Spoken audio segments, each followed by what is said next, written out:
take POIs from closing, probably around 5.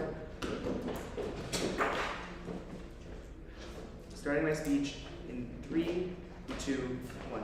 This policy was a necessary response to a crisis that left thousands, if not millions, homeless, without the ability and stability to gain jobs and push themselves forward, and without the ability to know the stability of where their lives would go. We benefited countless lives, and that's something we're proud to stand for on OG. A quick clarification. This is just for the 5 years, a necessary response to a crisis. So I don't think Op can make arguments about fucking over the real estate policy long term. I'm not so sure that's in this debate. We'd obviously be open to other forms of policy like rent control or etc. We think it's far easier to implement these kinds of policies when the ban is already in place because it lowers our exposure to the complications of the market in a far more meaningful way. 2 arguments then from OG. First, why this alleviates the housing crisis uniquely, and secondly, why this is actually better for the development sector as a whole and lowers the kind of risks the developers take, allowing them to make better kinds of buildings in the first place. First, why does this alleviate the housing crisis? The first thing I'm going to explain is why the foreign ownership that happens on their side is the determining factor that caused the housing crisis in the first place, caused the lack of available housing people could get into. The first reason for this is because foreign buyers are often rich and outcompete the market. Because let's be real, this is not some starving immigrant family that comes in buying a house in upper scale Canada, right? It's going to necessarily be rich foreign companies that are going to buy up these houses, or rich foreign investors who want to buy them as an asset. Why do these people buy up these homes? The first reason is because it's a nice, stable asset which appreciates well, especially in the kind of ways that they buy them within Canada and the housing market as a whole. This means there are strong incentives for them to buy up homes, even when they have no intention of living there. Oftentimes, a lot of these homes are bought up and then left completely empty because that's in the interest of the people who are there. Why is it the case that these people do not then rent out these homes or otherwise make them available for people on the ground? The first reason is that it's logistically quite difficult to actually have rent control, open your housing to rent when you're in a foreign nation or a foreign buyer. There's a huge amount of logistics you have to go through, hiring a company to manage this in the middle. You're not really sure how the pricing is going to go or who's going to rent your houses in the first place. We think that given that there is already a unique benefit to just owning the house and letting the property value climb up when you own it, there's not enough of a push that a lot of the foreign owners on their side who come in are not going to open up these housings and are not going to allow rent. The obvious implication of this is a large amount of housing is bought up in ways that doesn't allow for people within Canada themselves to seek out that housing, and you cut out a huge chunk of the market for the crucial reason that these foreign buyers can often completely outcompete any domestic buyers who want to buy that same plot of land. This is because, 1, the market is far wider. There's a lot more rich people in other places who are willing to buy up this land than there are just people you would be competing with in the local market. So this means that prices are artificially driven up for the simple reason that the existence of foreign owners is allowed to do this. They have access to a larger pool of capital, which means you get artificial price raising. Because even if it was feasible for this real estate company to charge a lower amount of money for a given property, there is an existence of a wide market of people who can afford to pay more and are willing to pay more. So this drives up prices artificially by creating competition. I want to note why this is so important, because it creates a downward pressure on homeowners, which means that the actual people who feel this impact in the end are the lower income people who can't afford basic housing. Why does this happen? Because I'm not going to claim that really rich foreign companies are going to buy up low-income housing, right? That's not really reasonable. But what we will tell you is when they buy up this middle or high-income class housing, where do the middle and high-income Canadians have to go instead? They can't outcompete the foreign buyers, so they are forced into the next bracket lower, and so on and so forth, because there's a limited amount of housing that exists in the first place. So even if a really powerful hedge fund is not buying up low-income housing in Canada, they create pressures by buying up the highest rate of the market that forces other buyers lower and lower down the chain. So who actually faces these crises in the first possible ways? It is the low-income buyers who don't have access to the basic housing or ability they have, because there's a lack of this housing being developed in the first place, and it's developed in far worse ways. So, why then do we think that it gets better on our side of the house when you create this ban? One clear reason. Clearly, you free up a huge amount of housing, land, and optionality when you remove the aspect of foreign buyers. But more importantly, you create a paradigm shift in the market. What does that mean? If you as a real estate company are sitting on a bunch of houses that you have to sell, and now the foreign market is no longer an option because they can't buy your houses, what do you do with those houses? You have to make them available to lower income groups of people. You have to lower those prices. And crucially, this is not a loss for the real estate businesses because they were already operating at an invested price to begin with. So they can still turn a neat profit on our side because they were charging 2 or 3 times what those houses were worth because there were people who would buy them. This is why they don't just pull out of the market altogether. They have assets they're sitting on that they need to sell. We have a market that needs those houses. This is a good way to make those companies give those houses out and gain the profits from doing so. Why then is this so important in the debate? Obviously, I think access to housing is a basic, fucking right. I think that opposition is going to have to explain how they somehow get access to this better on their side. I'm not sure they can do so. Without this ban, people suffer immensely when they can't access housing at all or pay really, really high mortgages to access these things. There's no stability, which means you can't focus on other things, like getting a job, upskilling yourself, focusing on, other aspects of your life. So the people who are in flux because of a lack of housing face a cyclical problem, which aggravates other areas of their life. It makes it harder for them to be happy or engaged with their friends. It makes it harder for them to have the stability needed to form emotional connections to those around them. It makes it harder for them to support a family, for example. So the very low-income people who they fuck over the most are the ones who feel the harms of this most proximately, because these are the same people who are framed by homelessness or a lack of stable housing, when they're forced into some random rent things instead. These are the people who are unable to better their jobs or educations, unable to upskill themselves, unable to achieve the stability they need to live. This is the lowest common denominator and the group that opposition fucks over the most. Second argument then, but first the point. Note that removing foreign buyers does not force the government to give to low-income people as a last resort. They still sell to the highest bidder, where Canadian analysis... Right. So you missed the analysis where I told you the highest bidder in Canada clearly has less buying potential than the highest bidder internationally. The downward pressure argument already dealt with that POI. Great. Second argument on why this actually makes developers face less risk. I think there's a problem in the current market in terms of speculation, which means that property developers build and buy up huge land to sell to the richest customers. This means you get things like huge high-rises with a giant sticker price, which means the minimum price these people can ask to make it worth their while is a huge amount that no one can afford. The problem is, this is insanely expensive and insanely risky, because these rich buyers, for the very reason that the market is global, have a vast array of other options they can go to and are notoriously fickle. So even if there is a rich millionaire who wants to buy the penthouse of this huge development project, the moment something bad happens in Canada, for example, or some political climate thing happens, or maybe housing is cheaper somewhere else, that person is just going to fucking leave Canada and not do that thing. The implication of this, you spend a huge amount of developmental money and a huge amount of land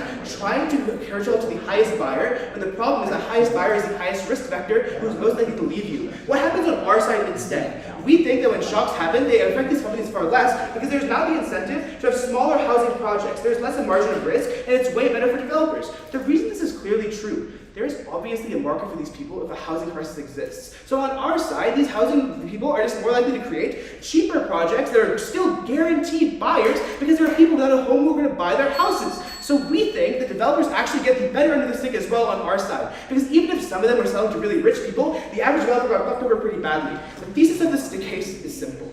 You get more people access to housing in better ways, you better the market as a whole. Crouch propose. Opening opposition space, you have the leader of opposition. Here.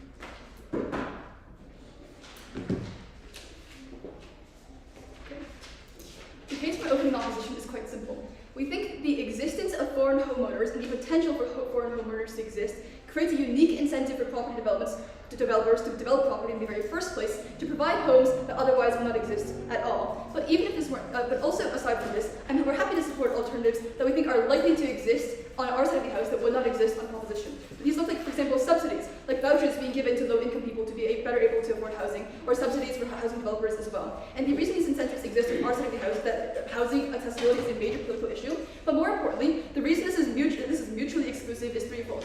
Firstly, I suggest there's a large trade-off in political capital. They spend a lot of political capital implementing this ban, especially because of things like developers have mass amounts of lobbying power because they want this policy to not be here because it's unprofitable for them. But secondly, I suggest that governments often take the path of least resistance. So if it is the case that the existence of foreign homeowners already leads to the development of more housing, they do not provide additional subsidies because they perceive the problem to already be self-sufficient in the status quo. But thirdly, we're going to prove why we get more capital in our side of the house by having more foreign investment. This just increases the government's capacity to do things like subsidize. Briefly, one piece of response from opening governments. I just think they say something strange in the middle of their speech, now we force existing property owners to rent out their property. I just think if that's the case, you're still owning the property. They're probably you probably just have to political market entirely, like a little bit unclear on that. First point, why does this uniquely lead to housing construction? And the thesis of this point is this. We're going to argue this uniquely creates incentives and confidence to fund the development of housing, which then enters the rental market, which increases the accessibility of housing. Why is this the case? I want to characterize Canada's economy, because like even though I'm Canadian, it's like really sad to say, like our economy is kind of shit, right? Like we have a really sluggish economy for a couple of reasons. First is our aging demographics. This is really important because firstly, it means that they oftentimes have an economic strain on the economy because they're more dependent and relying on things like welfare compared to what they contribute back to the economy. Secondly, they oftentimes have a low appetite for risk. They have a low appetite for political risk because they are relatively satisfied with life and they are nearing the end of their life. But thirdly, I just suggest that they themselves have a low demand for housing because oftentimes they purchase their own houses like way back in the past at a lower price, so they do not want to buy new houses. But secondly, the other reasons to why the economy is doing quite poor is oftentimes just because in general, Canada is always in competition with the United States, which means that people often turn to the US instead of Canada, which means that the most economic benefits flow across the border, and Canada's economy just generally is quite slow and improves quite gradually, and is just relatively weak overall. What is the implication of this? Firstly, given the weak economy and the generally weak economic situation of most people in Canada, this means there's often low demand for property ownership within Canada, or a low capacity to do so because of the poor economic circumstances. So what this means then is that without the foreign investment going into Canada, and the knowledge that there can be foreign investment going into Canada, property developers are often unwilling to fund development entirely for new homes because it doesn't seem worth it, because it seems more risky, because you're not confident that people are going to buy it in the very first place, or buy it for a higher price for to make a larger profit. But the change then is that when foreign ownership exists, it acts as a guarantee and acts as a confidence boost that increases development in the very first place, because now you have incentives to do so because you believe you can capture profit or a larger amount of profit in the very first place. And look, I know what OG says. OG says that, when you buy this property, you don't want to rent it out. Here are 3 reasons why you're still going to want to rent it out. The first most trivial reason is you just want to hedge risk, right? The property market oftentimes is somewhat volatile or somewhat speculative on either side of the house. It probably gets worse on their side, but it's probably speculative to some extent. So what this means then is that if it is somewhat uncertain whether or not you're going to turn a profit on housing, what you rather do is want to make money in the interim by renting out this property, even if it has some managerial or logistical troubles. Secondly, foreign investors are quite rich and wealthy, which means you can have access to things like people to advise you on how to go through the logistical steps of renting out a housing unit. But also their argument that you don't know about how changes in rental prices will affect you is not relevant, because even if rental prices change, it's always additive, right? You're never losing money as long as you rent out housing.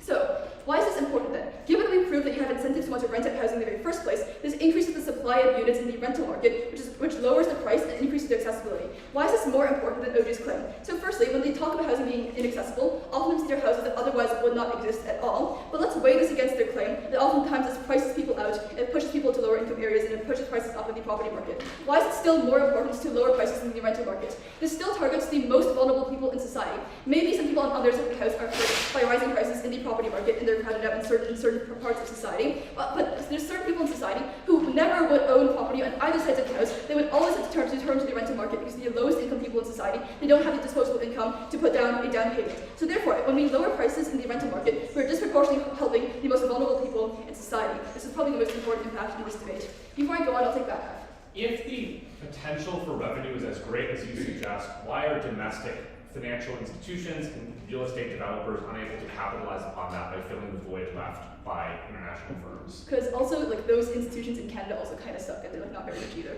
So anyways, second point, I want to talk about why the FDI is very good, why the FDI is good in and of itself. So note, when foreign investors invest in Canada, this is an injection of capital in the economy that otherwise would not exist. So firstly, this looks like, for example, the taking out of mortgages means banks themselves have more money to do things like loan out to other people in society. When people can access loans, often the supply of loans going down means interest rates go down as well to become more accessible. And in general, this either both A, helps people who need to access loans, access those loans and buy things that are important in their life. But secondly, the circulation of capital helps the economy as well. But secondly, I would suggest that states have more money as well, because many people want to move to Canada or live in Canada and live in those homes. So obviously some of these people are people who just want to hold these as investments, but many of these people are those who want to hold these properties because they want to go as vacation homes. They often purchase things and help, the purchasing of items within Canada helps the state as well.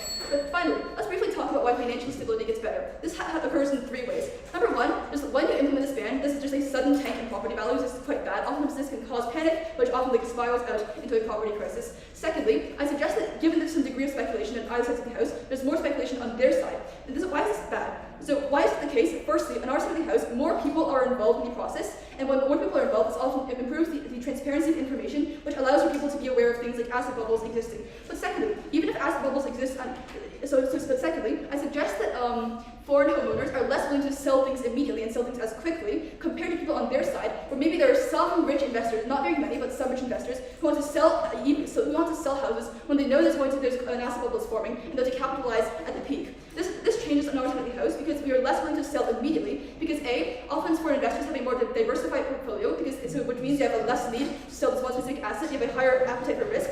Secondly, there's just like cost of currency conversion. It's very expensive to convert currency, so you cannot engage in rapid foreign transactions.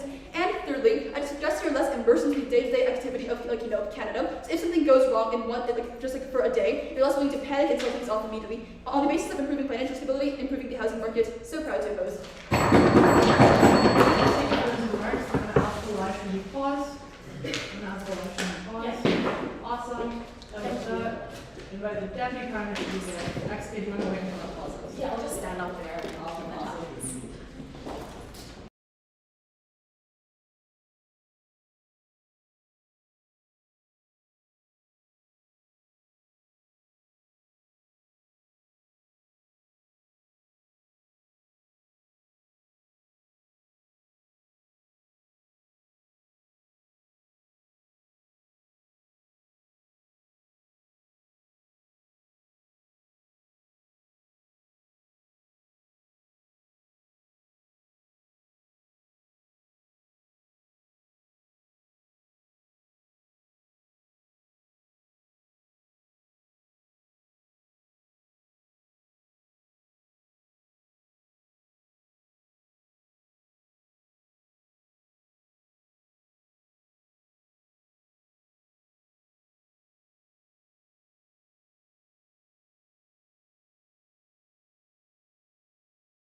Fine.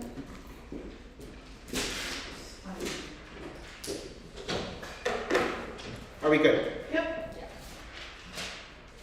2 points in this speech. First, they make the housing crisis significantly worse, worsening the problems of homelessness, struggling to afford housing in areas of high economic opportunity. And second, they cause financial instability, raise the risk of financial meltdown, and cause a credit crunch in the housing market. Arguments from Liz XK did not engage. First, on housing accessibility. Their primary first mechanism on housing accessibility is foreign buyers are rich and outcompete in the market for demand. This drives housing prices up because they have tons of capital. There are a couple of problems with this argument. First, this argument is entirely contingent on Liz's argument that you construct new homes being false. Why? Because if you are demanding new homes and the demand is met by new construction of units rather than buying existing units, then supply has met the demand and prices don't go up nearly as much. So the question is this demand met through the supply of new homes? There are many good reasons to think this is how the demand will be met, even over 5-year time frames, noting increases in efficiency in building homes. The first reason is they have tons of capital.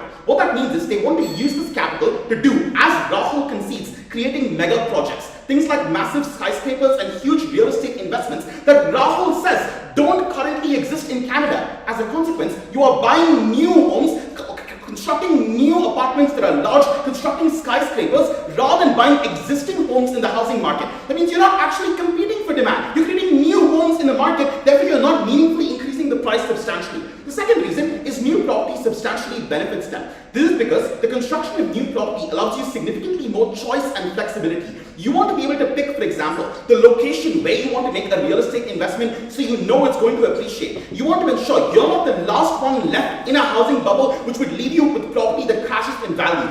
All of this means you have much more choice if you can buy from a developer, buy units in advance. That's how most speculation works. Speculation works before construction begins, so you buy units in advance from a developer. All of this means new homes are being constructed that matches a lot of the increase in demand, so prices don't go up as much. The other mechanism they have for prices increasing, however, is this forces essentially middle income and upper middle income homeowners into low income markets, causing them to be gentrified and raising home prices. I want to make one other point, by the way, which is not all foreign buyers are doing this as a form of investment. Many foreign buyers are doing this like massive vacation homes in Toronto, temporary housing with plans to move in the future. Why does this matter? Because the alternative is they do things like buy homes on Airbnb or rent homes, meaning you're shifting demand from the ownership market to the rental market. That's much worse, because even if you're making housing less affordable in terms of ownership, you're making it even less affordable in terms of rental markets on their side of the house by using tools like Airbnb, by buying rental units. Since low-income people are more likely to rent, they potentially make this problem worse. Now let me explain why the problem they name of basically like you're coming into this market, you're pushing middle income homeowners into lower income markets and therefore driving up prices isn't a problem as they describe. I'm going to take the stance that this actually reduces economic segregation. That is, if you're moving middle income and upper middle income Canadian homeowners to homes in low income areas, they are bringing capital with them. They are buying stuff in local communities. They are creating jobs through that mechanism. The question is, why does this outweigh the potential increases in rent and cost of living that this creates? A number of reasons why.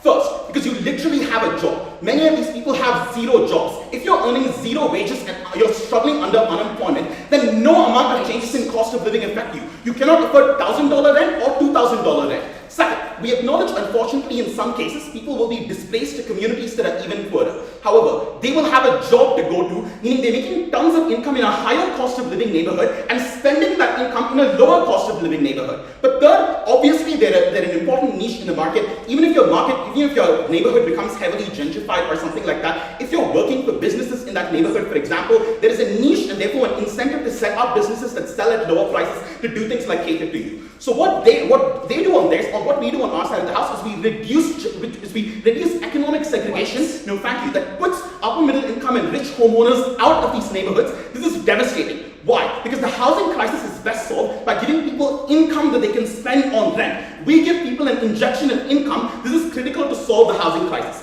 But I want to go further and talk about the supply of rental properties, because I actually think you're overwhelmingly likely to use this new capital to put these homes into rental markets. Their claim is basically, if you're a foreign homeowner, you're substantially less likely to use rental units because you lack connections locally. There are much bigger logistical barriers. However, you have strong incentives to put up to rent any units that you buy anyway. What are these incentives? The first is there are strong incentives to make logistical costs relatively cheap because the Canadian government as well as Canadian private sector wants the entry of these people into the rental market. They have tons of capital with them. So someone like a middleman who is gaining money off giving you connections, for example, wants to lower prices in order to attract you. This means the logistical hurdles are not as large as you describe. However, there are two factors that are unique to them. One, Canadian homeowners are more involved in the housing market. What that means is, when they are engaging in speculation, they are often selling homes quicker rather than slower because they want to make immediate profits and then move that capital to a more productive place. This is especially important in the context of speculation because the whole problem with an asset bubble is the value collapses in the end in the long term. No, thank you.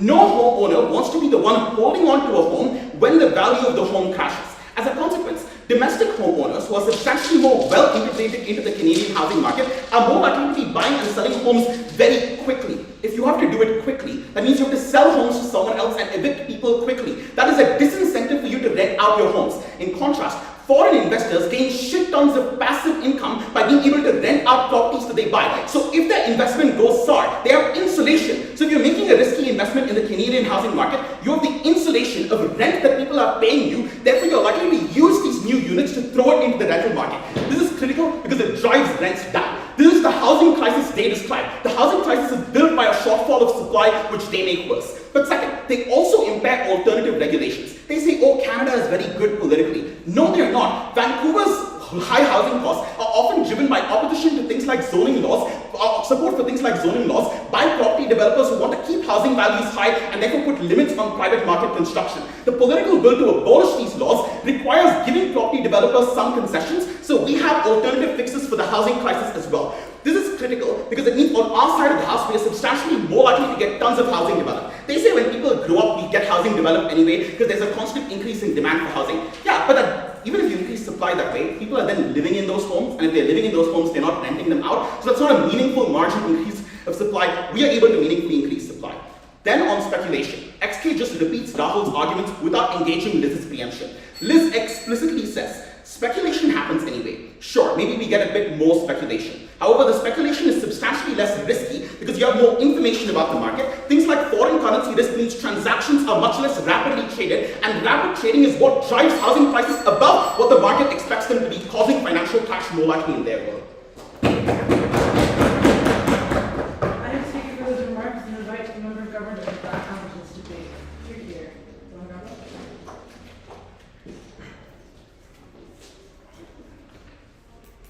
Do you want to back on before you say?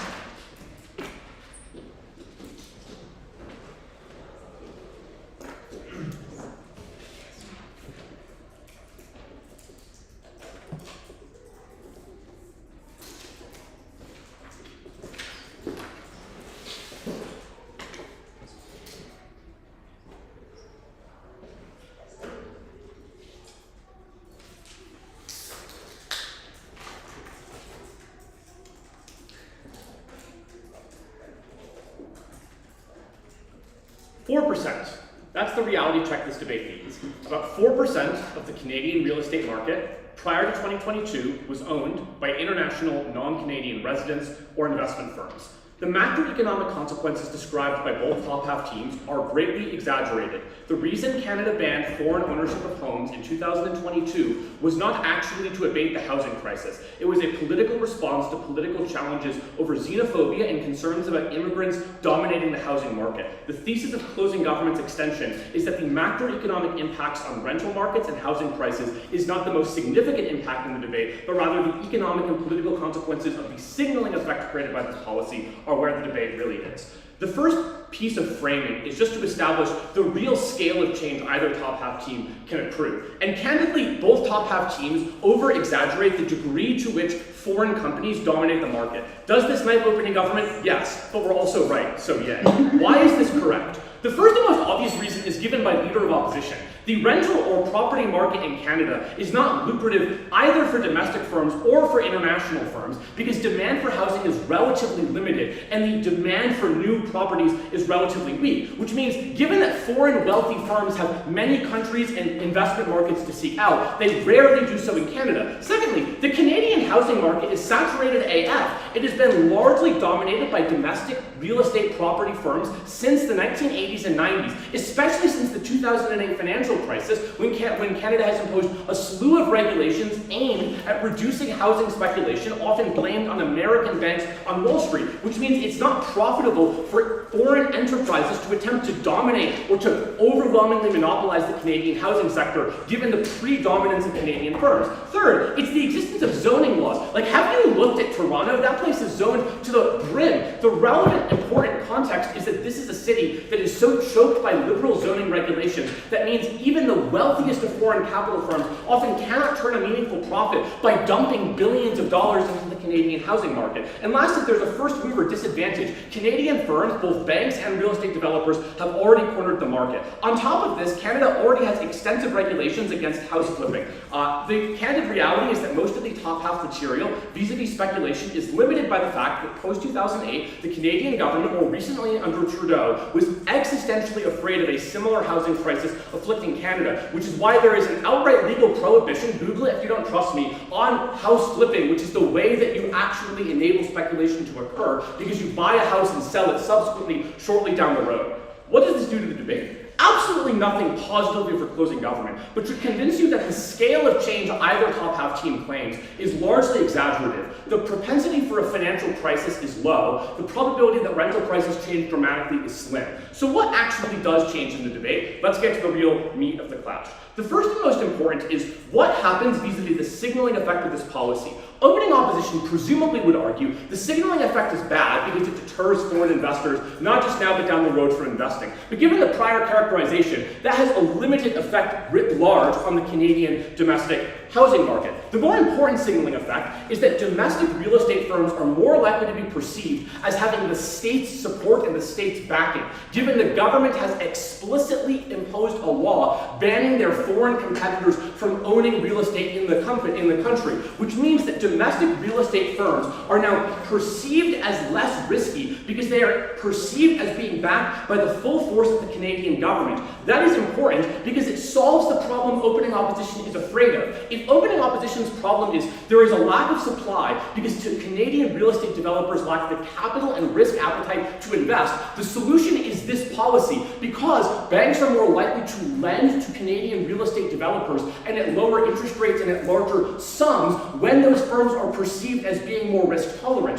which means they might get a 5% increase in supply by unlocking foreign capital, but the long-term consequence of this motion of strengthening domestic real estate developers is larger on scale. Secondarily, this policy is a critical response to political demands of urban xenophobes. The real reason Canada was so concerned about foreign ownership is counterintuitively not because of Wall Street dominating Canada's housing sector. It was racists in Vancouver proclaiming that Indian immigrants were taking over Canada's housing market. Problem: if the government does not respond via this policy, the perception on the street is the Canadian government has taken no meaningful course of action in response to that incursion of foreign migrants buying up homes. Obviously, to be clear, that's a lie, but the relevant point is that the political rhetoric around xenophobia intensifies when the perception is the government has taken too limited response, and rental owners are more likely on the margins to discriminate when they believe they can get away, in as much as they don't view the government as taking hard action on this. But thirdly, the economic consequences of housing markets are better off on our side of the house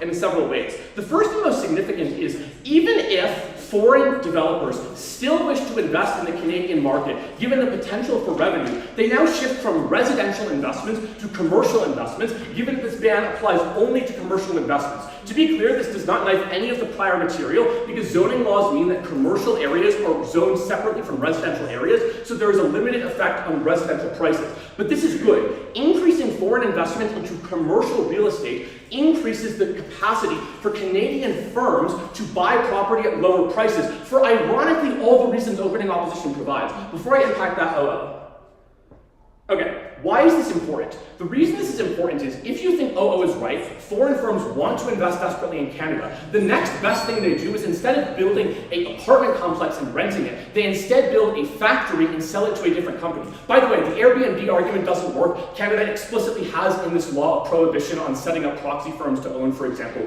in the rental market. It's not in the rent. The reason that's important is DLO explicitly concedes income is the problem. The reason people can't buy new homes, hence a lack of supply, is because people lack the income to do so. The solution, therefore, is to increase the financial viability of Canada's domestic companies because they can now access real estate more cheaply. You're probably thinking, Ryan, that's a really low impact. No, because rental prices for companies are a huge proportion of many companies' budgets. And given zoning laws in Canada mean that those budgets are often sucked up by huge costs for that property, we reduce those costs on our side, which increases the profitability of domestic Canadian enterprises. Even on the margins, that means you get marginal increases in employment opportunities therein. But more importantly, we probably on our side have strengthened the Canadian banking sector, inasmuch as to establish more clear patterns of lending towards domestic firms denominated in the Canadian dollar as opposed to in foreign currencies, which flips them on foreign exchange risk. The point is this. This was always a debate on the margins. Either top half team exaggerates it, CG has the real claim.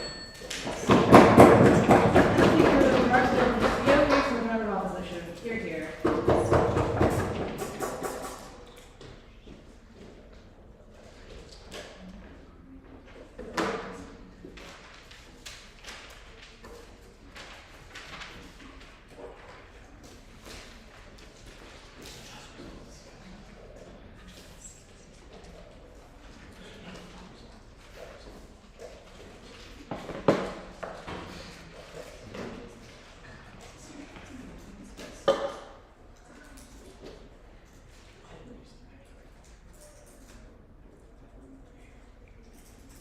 Our extension is going to reframe the exact cause of the Canadian housing crisis. We think that the Canadian housing crisis, a lot like what CG says, is actually because there are a lot more houses than people that remain unoccupied, but they are unoccupied because most of them, 96% of them, as they say, are owned by domestic investors who are not getting enough foreign competition. Why? Because, I mean, firstly, Canada has a lot of land, a lot of space to develop new housing. We get a lot of analysis from the opening half about why there are a lot of houses that have been built in the past 20 years, past 30 years by foreign investors. So there are a lot of houses. Why are they unoccupied? It's because international investors and domestic investors have different investing styles. We think that international investors are not just the international investors that they talk about like our opening talked about individual home buyers who are trying to buy a home in another country, or international property developers. If there are so many already developed properties, we think a major stakeholder is actually international companies that are trying to flip houses. And we, I think, agree with a lot of what OG says on this. We think there are many strong incentives against these international investors being renters or renting our property, and we think that's the problem because, in fact, we think house buying is more important than house renting. We prioritize the house buying market for a couple of reasons, right? We think the international investors, the corporations, like will buy a house that they see is in a good area, they will develop the area and then flip the property, or if it's undervalued and needs to be renovated, they'll flip it as well. But because they're not proximate, because they can't monitor these houses over the long term, because they know the game less, they understand the community less, and they have like hands in many pots, for all of these reasons, they are very unlikely to want to rent out these properties and far more likely to sell these properties. And we think that home ownership is far better for Canadians than home rental. And there's a fifth and important structural reason that aligns a lot with what CG says, right? Which is, we think that we know that the status quo in Canada before this was that there were massive taxes on sales for foreign owners. So even though there weren't bans, already these foreign owners and foreign investors were massively disadvantaged. And what this has created is a huge monopoly for local companies that, who will instead like just buy up swaths of land or buy up swaths of properties and jack up these rental prices because foreign investors cannot compete. Why is this important? Because we think that these local investors, because of all the analysis we get, right, there aren't that many multinational corporations that can afford to buy a shit ton of houses in Canada that are local Canadian corporations. So these corporations are monopolies. They have no competition. So what they then do is they simply buy these properties and keep it forever as landlords. They are perpetual landlords. They jack up the prices to massive extents, and renters simply have to pay constantly a lot of money. Renting is incredibly bad. We think home ownership is far better. Why? Because there's massive instability. As a renter, your homeowner can just jack up the price and you're homeless immediately. That's what causes the homelessness crisis. Nobody else gives you analysis about why. Secondly, because if you're actually losing money while renting. If you pay a deposit on a mortgage, it means you're contributing to buying an asset, but you lose money when you rent. All of this means that we think that and we think Canadians know this as well. Canadians want to be home buyers just like the rest of the world. But the problem is that these local corporations, these LLCs, are buying up these lands and preventing them from being able to rent, and preventing them from being able to buy it and actually access affordable housing in the long term, right? Next, why do you think that speculation doesn't happen? On top of the fact that the status quo we think was already one in which foreign investors were completely disadvantaged, Secondly, there were also existing taxes on unoccupied residential spaces, right? The Canadian government was very happy to, and in the counterfactual, would be very happy to tax companies or punish companies for leaving houses unoccupied. So we think our world is one in which these companies don't leave houses unoccupied because they are very happy to do so. Why is this important? Because firstly, we allow people to access home buying. We think that's a far bigger benefit than any other side of this debate. But secondly, even in the rental market, we think we win because by lowering the barrier of foreign investors to come in and actually buy a property and be renters, in the cases where rental prices are so jacked up that they know they can outcompete local companies, these foreign investors can actually outcompete and lower rental prices than the monopoly that the local LLC is doing. So we think in the worst cases, even in the rental market, we win as well. Crucially, and this is co-opting a lot of CG's arguments here, we think that the Canadian government has been using this ban to demonize foreign companies rather than solving the structural reason, which is that LLCs are bad. And so, and this is because Trudeau is unpopular, this is because Canadian politicians are funded by local corporations but cannot be funded by foreign corporations because of foreign influence laws. But all of this means that there is structural incentive. I'll take opening in a minute. There are structural reasons why this government hasn't been solving the problem, and it's only when we make sure that they don't do this ban and are forced to reckon with the structural issues that they actually solve the problem. Why is this important? Why is this important over our opening half? We think we weigh out the fact that we think we should make existing houses more accessible than building new houses. Because they've told us a lot about why over the past 30 years there are a shit ton of houses built in Canada. We don't need more houses because foreign investors have been property developers. We think that property developers today are probably if we are talking about foreign investors now, the foreign investors that we are probably going to be talking about aren't going to be property developers because there have been already so many empty houses. The property developers we are probably talking about are people who are going to be flipping houses. Secondly, we think that, and this deals with OO as well, this relies on a characterization where developers are stupid and although there are only 1,000 millionaires in Canada, they will build 10,000 houses for millionaires. I don't think this is true. I'll take opening. I say, and CG repeats, that pushing out foreign investors empowers domestic developers because lower costs and increased fees from banks makes it cheaper to borrow and buy a property and sell it without being outcompeted. I don't think the rental jack the prices is ever sold better. I think you're wrong about this. I think foreign companies are actually at a losing end of this game because of all the reasons you tell us about them being not proximate, about them the fact that they are international corporations that have invested in many different countries, the fact that there are taxes on the fact on being a foreign owner. All of this means that they already are at a disadvantage. And so we think that your framing of the debate are kind of irrelevant. Lastly, dealing explicitly then with CG, we think CG sets up a lot of our comparative very well, dealing with their specific arguments. I think their argument that it deals with xenophobia is if anything is no impact in this debate, it's this, because I don't think people look at housing laws and then decide that xenophobia or that the immigrants are being dealt with. I also think that the people they demonize are not rich investors, but poor immigrants who they see as unskilled. Secondly, they tell us that there's a signaling effect if banks lend more to local companies. I think local companies are bad, they shouldn't lend more to local companies. But secondly, I don't think this is true anyways. I think these banks are probably operating on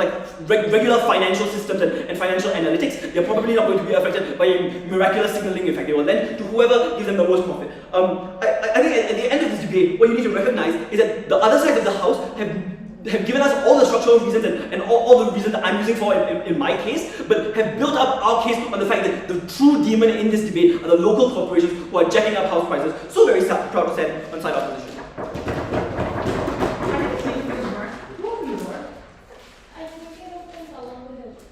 Let me just be clear. If there's any movement that happens in the speeches, I'm just going to ask that the room stays the way it is. It is distracting, even a small village, to have someone run and open and shut the door. And so for that reason, I recognize why it happened, but let's just have that go the way it is. There's just a lot of movement in this round for what I find to be not the most beneficial. And with that little ramble and rant, stuff up when I'm ready.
couple things. First, I'll chat about CO, then I'll talk about O, and then lastly weigh against OG.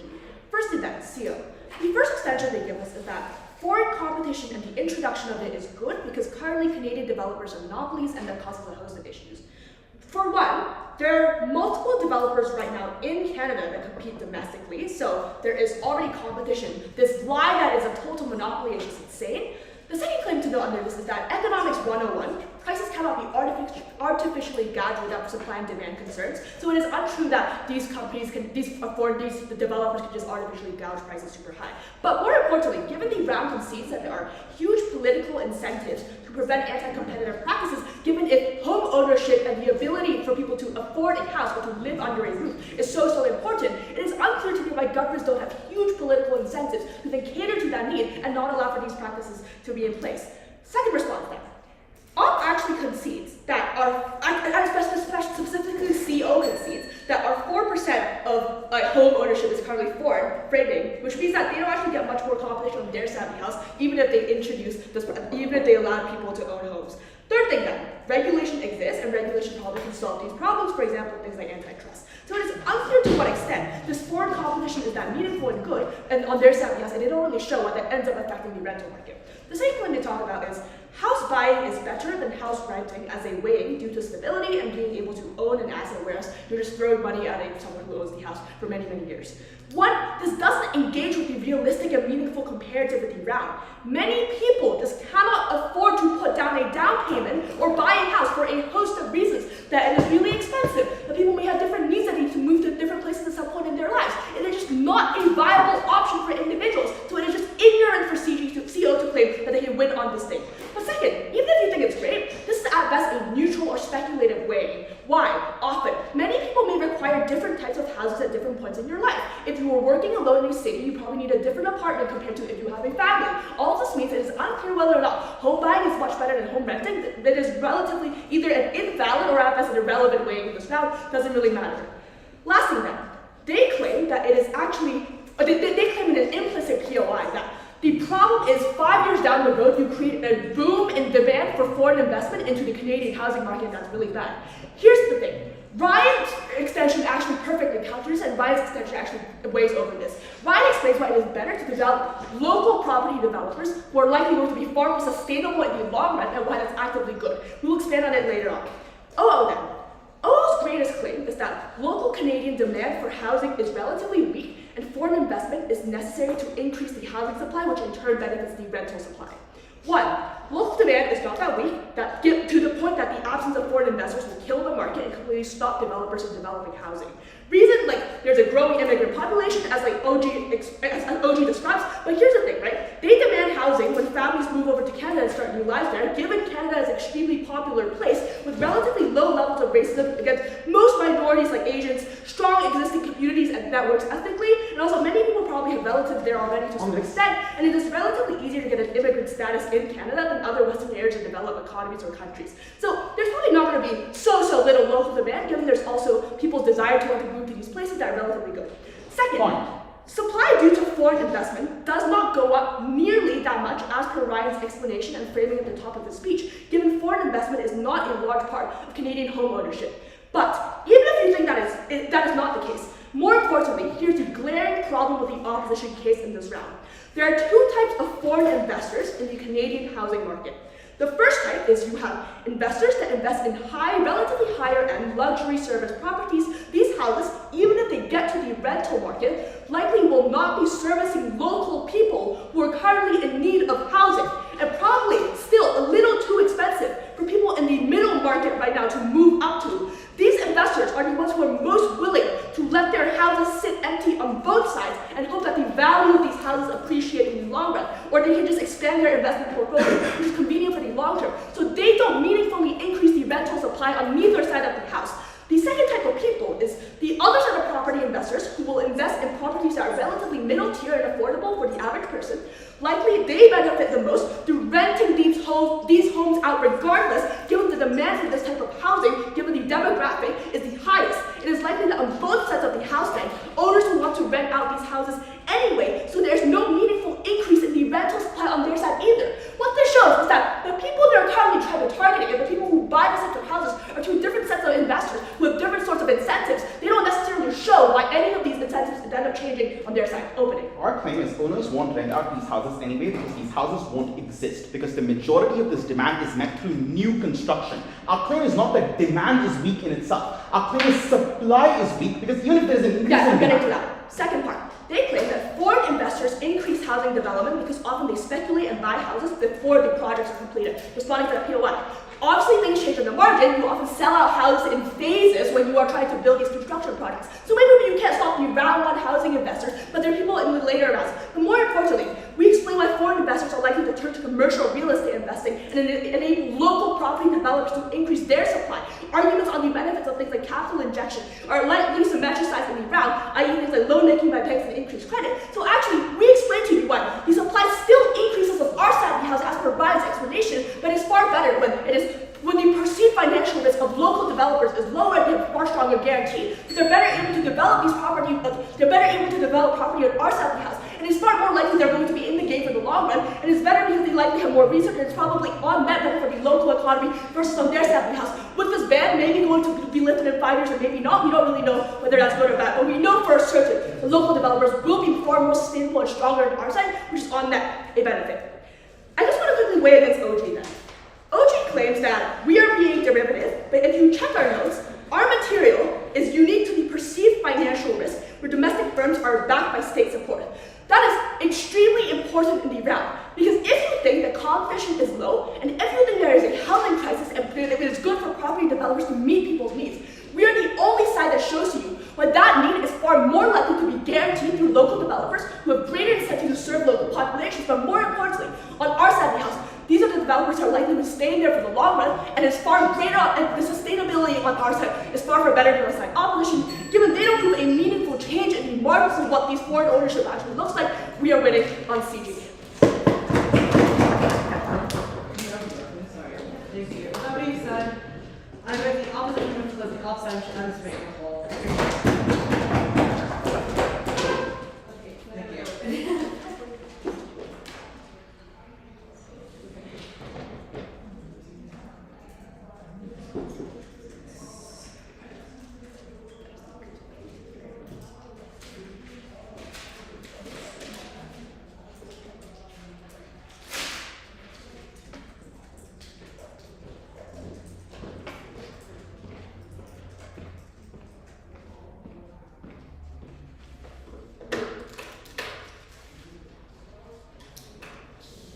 Sorry, before you begin, hello, I don't know what room this is. Can you see 1 second before you start? Sorry, this is just something I have to deal with.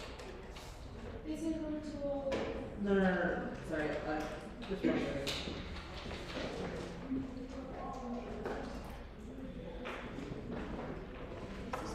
CCI 206, the opening opposition to both remote recording and live streaming effective immediately. Can you please go ahead and read the changes? So don't worry now, but at the end of this round, Yeah. CCI 206, opening opposition to both immediately let that pulled out as fast as possible. Okay, thank you. So sorry to stop you for there. Whenever you're ready, begin.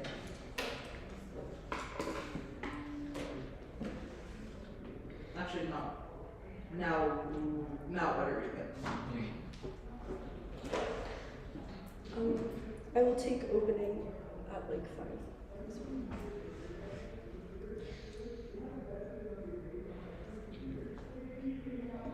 Starting with an observation on the closing government case, I think CG is absolutely correct in identifying that the exaggeration in the opening half is what frames out most of the opening impacts. I think the problem, though, is they exaggerate the signaling effect and the confidence that they get on their side of the house, knowing that they outframed all of these huge, massive impacts. Because what they tell you is, only 4% of people who are foreign actually invest in this. That is to say that 96% of the housing market is actively invested in and backed by domestic companies. So if banks did not have the confidence to lend to domestic people when only 4% of their market was dominated by foreign companies, there is actually no delta, or even if they do prove a delta, it is very, very little. Because at the point in which you turn that number from 96 to 100%, we don't actually think banks have the obligation or even incentive to really lend that much more money to you, because you already weren't doing that much with your capital in the first place with the 96% of the housing that you had. That is the first thing that we want to do to frame out what they talk to you about. Their gut check is really incompatible with their case. We think their lending should have happened anyway. So why then do you prefer actually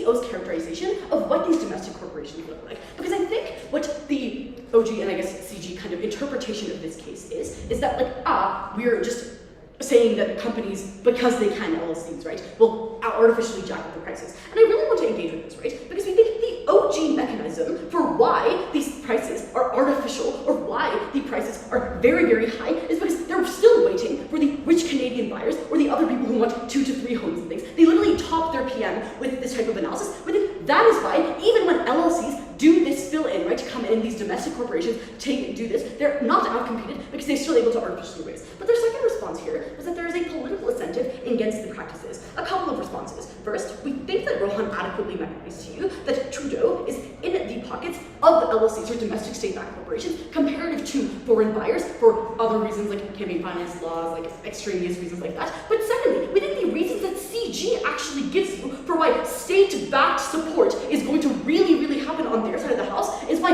anti-competitive laws are actually going to be put into place. Because I think on their side of the house, Trudeau actually has no incentive to regulate the state-backed domestic things that they champion on their side of the house. So you're actually going to get a large swath of anti-competitive laws. But why is this particularly important? We think all of the characterization in this round has to be taken into account. We think we hear from opening half that domestic companies, most of them at least, do not have enough capital to buy out a bunch of the housing. What does this mean and why is this important for the weighing mechanism? Because that means that it is only a couple of domestic corporations on a whole that are going to buy up all this housing that the 4% of foreign companies have not had in the first place. And with the state-backed support that CG recognizes for you, we think they're specifically going to be encouraged to be anti-competitive in the first place and actually raise up those prices and continue that. Also note that the very reasons why it is maybe lucrative for foreign like investors to like hold on to their assets is especially supercharging the reasons why domestic companies will hold on to the buildings and keep them unoccupied on their side of the house comparative to ours.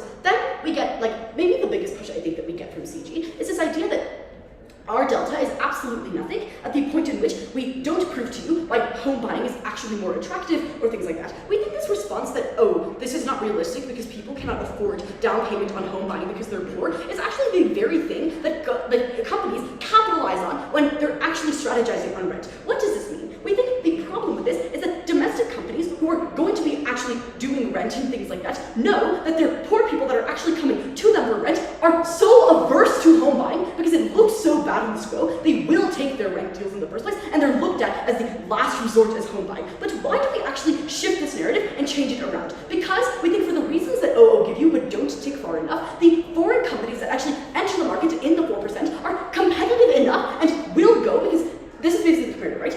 LLCs and domestic corporations raise up the prices because one, they're encouraged to be anti-competitive, but secondly, they have an incentive to do so now because their foreign competitors are now gone. We think they raise up the prices of the housing enough that even if there are taxes and things that Rohan recognized to you now, that foreign companies will jump into the market and try and outcompete them. At that point, we think we make home ownership a far more appealing kind of option for lower income individuals at the point in which they know that they can make a down payment for the reasons maybe that they get income, but we think OO takes us in the wrong direction when they tell you something about renting. I think it's far more important to make this kind, because we don't think the delta on, we agree with CG, like the delta on renting is not going to be like that much. The delta on home ownership I think is far more important if you want long-term goals to actually happen in the first place. But even if the bar is higher, we think it's a better impact to make home buying easier, or at least perceptually easier, one, for long-term stability, but second, for actually encouraging upward mobility. Because what we think the government gets wrong here is their solution is to stagnate the low-income populations, right? Because yes, maybe you make rental prices more